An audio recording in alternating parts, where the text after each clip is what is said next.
and make China more influence around the world? Okay, look, my policy is America first. We've lost hundreds of billions of dollars a year with China and many other countries.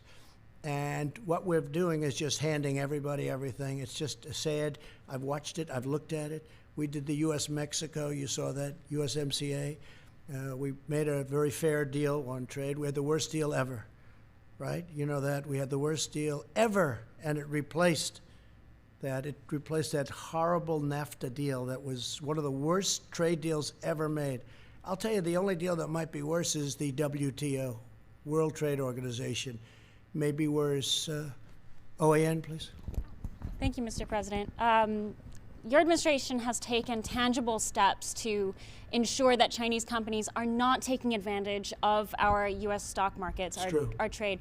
Last week, your administration sent a letter to the Railroad Retirement Board asking them to reconsider investments in Chinese defense firms. Meaning not to invest. Correct. That's good. So where is that request now, and are you taking tangible actions to ensure that U.S. investments don't continue to fund defense firms in China? And you'll see more coming. This was a very important bill that we signed, but you're going to see more coming over the next short period of time. But yes, we don't want them investing in Chinese military companies, okay? Letters, I mean, what actions can be taken to ensure that does not happen? Well, you have a lot of actions we can take, including the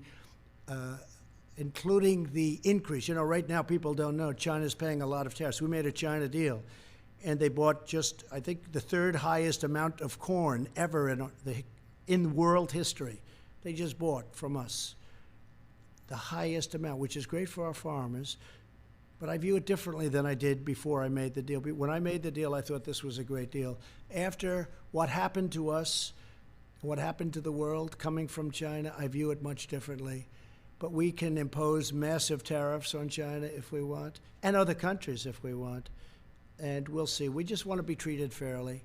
We want a level playing field. Our farmers were never treated properly by anybody, and they were targeted by China. You know, I paid our farmers $28 billion over a 2-year period because they were targeted to that amount of money, to that exact amount of money, 28. It was 16 billion, and it was 12 billion, 28 over a 2-year period. And we gave $28 billion to our farmers. That's why they're all here. And now they're doing very well. Our farmers are doing very well because we made really great trade deals. USMCA just kicked in. The China deal, they're buying a lot. They are buying a lot. We'll say that. They're buying a lot. A lot of people ask, how are they doing on the trade deal? They're buying a lot. So I want to thank everybody, and we'll be having these conferences